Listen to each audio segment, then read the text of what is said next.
مسألة اللباد مدن إلا براروجينا وقركة أصغو إلا حيرة إني حارانتي وإجماع علماء المسلمين نينكي قركة حيرة وفاسق مخراتي مقاله فاسق وي قركة إلا حيرة ما بنانو وانا حاران بإجماع علماء الأمة هل داية انت إلا قارسين بخلاف كجرام موييني قد إنا الحيري كرين وخلافا ملها أكون مشغولين هاو شاكالي وإذا داحوا وحي قليين فقي أن أرنجري ما اتباع الألفاظ باللازمة مثل مراعاة المعاني الصواب عند التعارض وحاول إلا الراعه الفاظ للراعية معنوها اللفظ قوة أديقية صوابكنا وحاول إلا جمعيه وحيدا أن يلي قدك وحلو الدين يوازيني يقرح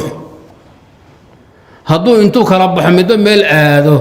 او همبيرس كان نقضو او حابقات او نقضو إن لسوير علي الله يرتطابتا وناقسا محاج جريد هذين هدوان دا يقرك ما ننحيرنو وان خلاف مجوسي المشركين تحير هاي مقصد كي قدك اللو الديني وشدي إلا قرحيا هاينا إلا يرهب يوي وهذا حيدا مركز صار لو عن توبيو وصار لو قبط وحي كدير بالا تابان كرا ابن عمر با لغا سو غوريا ثوابكنا مطلق ما هاين مركو حجيامه عمر يستو ايو ير تابان جيري وحي كبدن قبشو غار افريكان قبشو ما غااربا غار افريكان قبشو ما غاaro hadii la qabtana waxba kama soo haro qoliyahan carabta iyo qoliyahan bariga eeshii hindida iyo qoliyahaas waa laga yaabaa intuu baxo oo meelaha uu tago anay ku soo maray sida rashki wax loogu bixiyay inuu nin gar weyn baayo hingar la ku baqtay garkiisa uu garan waay gar la weyn baa ku baqtay habeenka markuu seexanayna garkiisa jawaan buu gashan jiray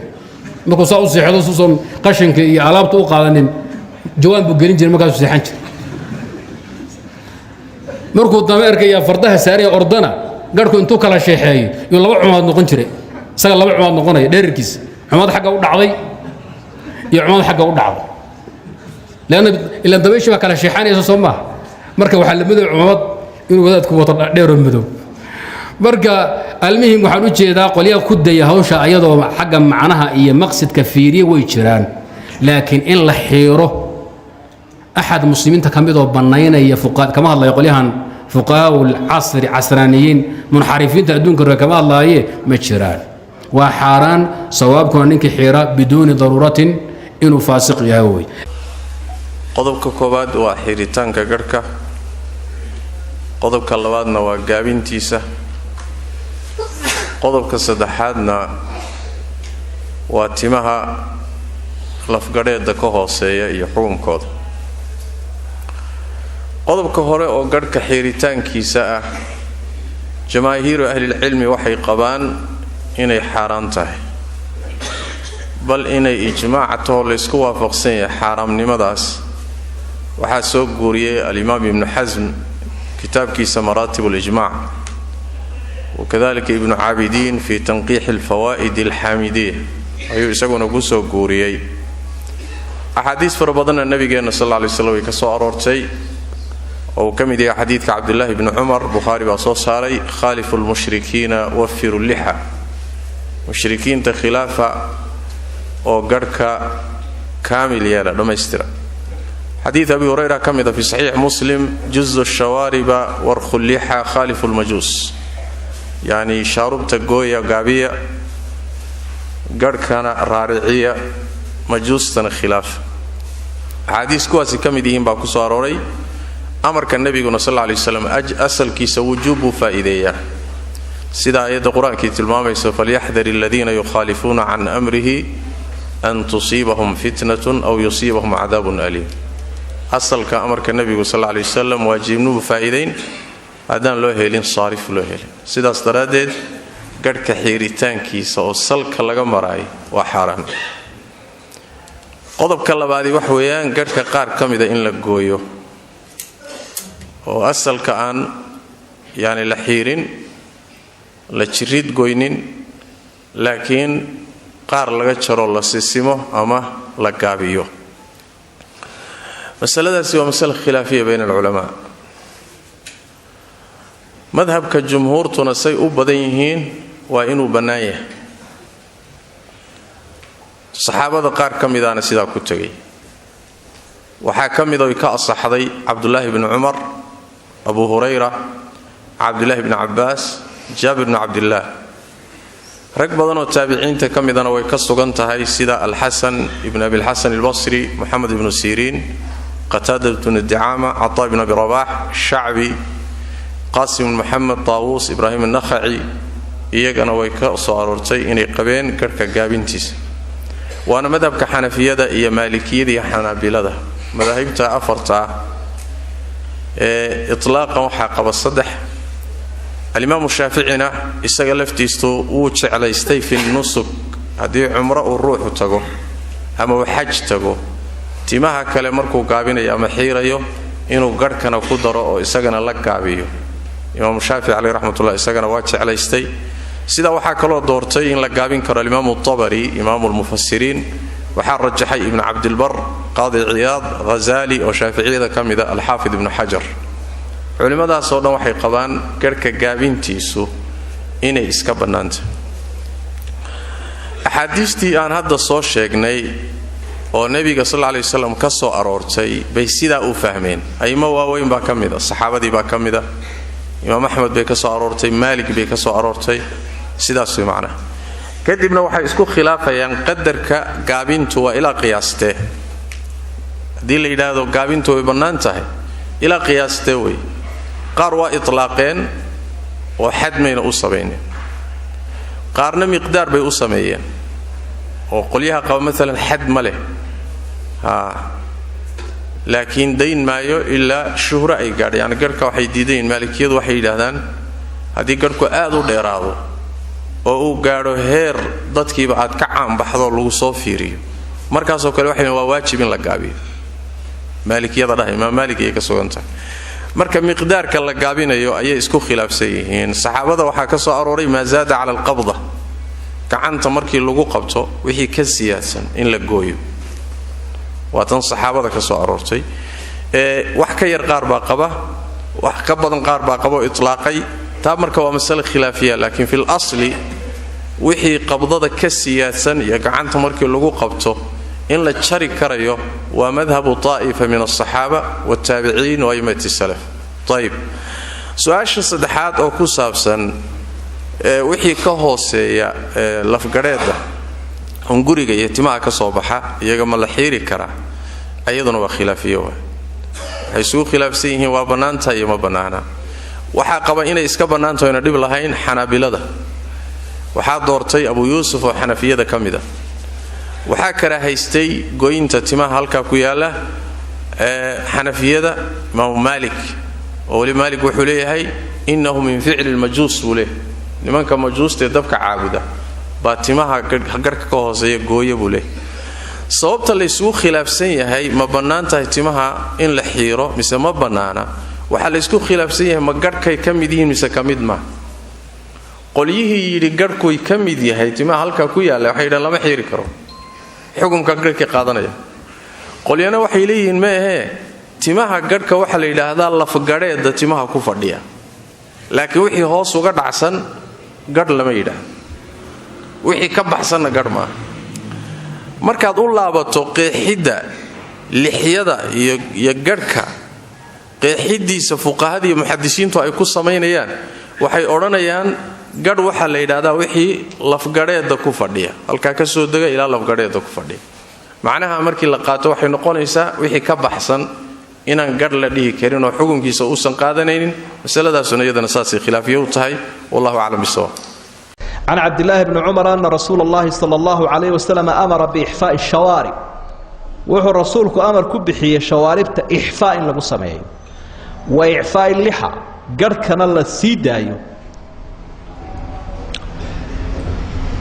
waxa markaas ixfaagu uu noqonayaa waa gaabin aad u badan murxin maaha xalqin maaha laakiin ixfaa iyo qasi baa nusuus tilmaamaysaao iminka innaga cagaftaa yaraynu haysanee la marinayo ayaa ixfaagii sidiisii uga imanaysa timihii way wada go-een wax yarina uu ka sii hadhaya oo jirridiia macno noocaasa weeye oo aan murxintii ahayn laakiin gaabin la dhammaystirayaa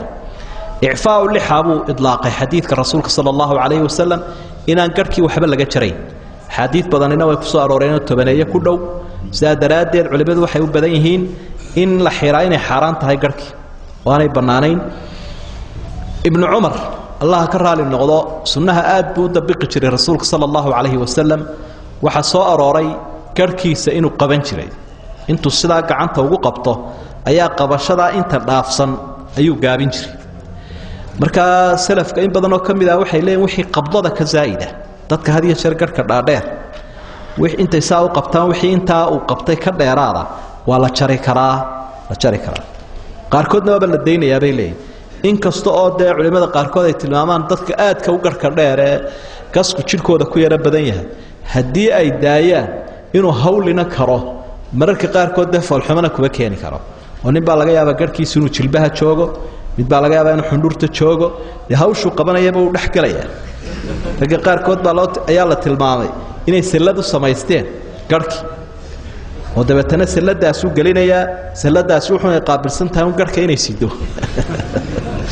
markaa ta ibnu cumar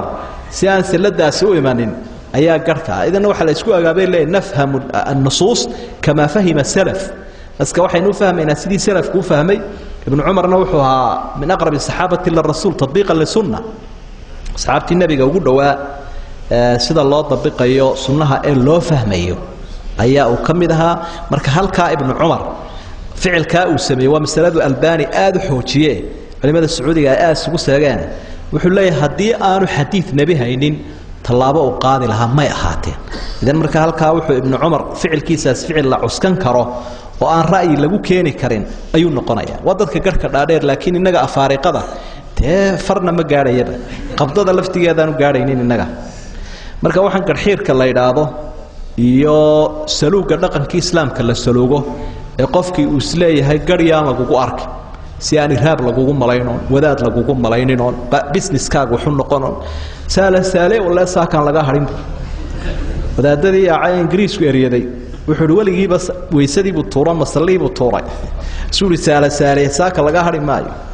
markaa masalaada tuuri oo soonka dad garhka xiirto oo aad xijaabka iska dhigto oo aad qamiiska tuurto salaadii islaamkana miyaa tuur ilaa waa tooshka waa lagu hayaa ilaa halkaaga u dambaysa waa la arkaya yaa akhi iska dayso si loo arko kalsoonidaada gaaladu waxay aad u tixgeliyaan qofka isku kalsoon ee diintiisa ku kalsoon iyo dhaqankiisa ee markaas labiskiisa ku kalsoon ee shuruud u dhiganaya ee ku xisaabtamaya waa qof mabda loon munaafiq ahayn bay ku odhanayaan laakiin marka aad tahay saaxibul ghumuud shukuuk oo markaa libdhaya waxaa la odhanayaa kaasi waa noocaynu doonayna irbadda la gelin karayay idan markaa dhaqankan imika socda ee irhaabka cararka ah ee looga cararayo muuqaalkii islaamiga ahaa iyo mumayisaadkii nebigii asxaabtu ay lahaayeen hala iska ilaaliyo waa arrin khatar badan oo waxaa qofku markuu sii gaabto uu libdhayaa waaba lagu waayayaaba marka dambe saad isu qarinaysay baabaad libdhaysaa marka dambe allahu fiik saa'ilkanina waxau idhi haddii aanan gadh lahayn ma isticmaali karaa dawada garhka soo saarta oo intaan marsado garhkii ma iskaga soo saari karaa shareecadu inamay odhan gadh iska soo saara laakiin garhkii ilaahay uu kaa soo saaray unbaa lagu ihi daah waxaana dhici karta garhkii aada baadi doonaysay si uu kaaga soo baxo aada dawada isu marinaysay ama aada makiinada isugu xaquuqaysay hadhow toolada xaqiisii ka soo bixi kari weyda wax dhici kara wey oo aada adiguba xiirto markii hore aad baadi doonaysay nabigu calayhi salaatu wasalaam saxaabada wuxuu ku yidhi laa tatamanaw liqaa'a alcadow hadda cadowga in lala kulmo waa jihaadkii jannada lagu gelaayay sooma bal darajooyinka sare lagaga gelayo fadligiisu aadka u badnaa ha tamaniina cadowga inaad la kulantaan waayo muxuu nabigu sidaa u yidhi dee garan maysaan cadowga markaad iska hor timaadaan waxaad yeeli doontaan ma rag sabra oo adkaysta oo jihaadka jilibka u aasaad noqon doontaan mise kuwa cararo oo dembiga weyn la tawalli yowma zaxfi ku dhaca marka tanina waa la mid un garan may sida adeer hadduu garh kaa soo baxo oo dawo iskaga soo saarto si adhow toole inaad dayn doonto ood garhkaa u sabri doonto iyo inaad xiiri doonto marka waxbaa tamaniin adigu ha baadi dooni iska iska sug hadduu ilaahay kaa soo saarana axkaamtiisii sharciga ahayd si haddii kalena adigu waxba baadi dooni ta kale dawooyinkaa la ismarinaya ee qofka timo ka soo saarayaa wax dabiiciya maaha oo wax kiimika ah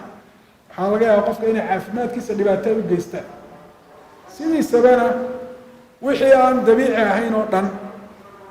ama timaha soo saarayaan ama timaha celinayaan qofku inuu iska ilaaliyo oo caafimaadkiisa u tundha ayaa u fiican wallahu aclam jazaak allahu